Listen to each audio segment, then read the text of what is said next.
Episode number 94.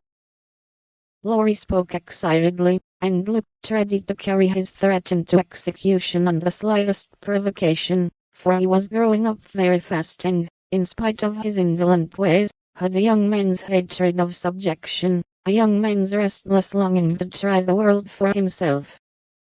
I advise you to sail away in one of your ships, and never come home again till you have tried your own way, said Joe, whose imagination was fired by the thought of such a daring exploit, and whose sympathy was excited by what she called Teddy's wrongs.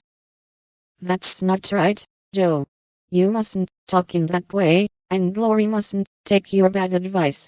You should do just what your grandfather wishes, my dear boy, said Meg in her most maternal tone. Do your best at college, and when he sees that you tried to please him, I'm sure he won't be hard on you, or unjust to you.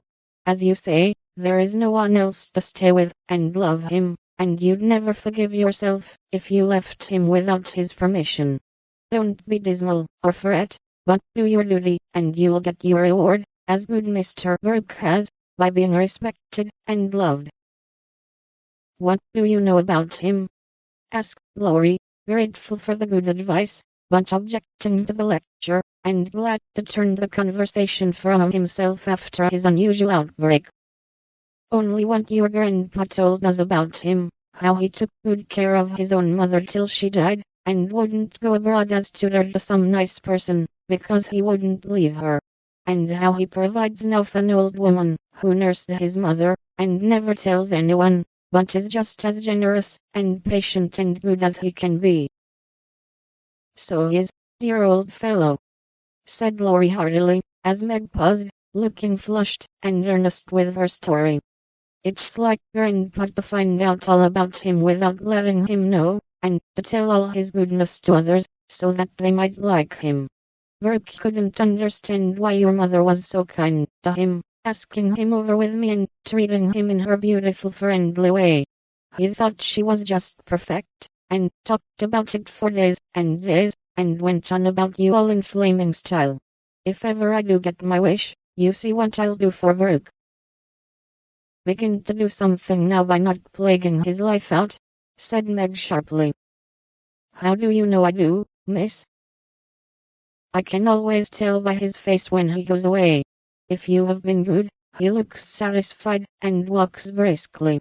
If you have plagued him, he's sober, and walks slowly, as if he wanted to go back, and do his work better. Well, I like that. So you keep an account of my good and bad marks in Burke's face, do you? I see him bow and smile as he passes your window, but I didn't know you'd got up a telegraph. We haven't. Don't be angry, and no, don't tell him I said anything. It was only to show that I cared how you get on, and what is said here is said in confidence, you know, cried Meg, much alarmed at the thought of what might follow from her careless speech. I don't tell tales, replied Laurie, with his high and mighty air, as Joe called a certain expression which he occasionally wore. Only, if Burke is going to be a thermometer, I must mind, and have fair weather for him to report.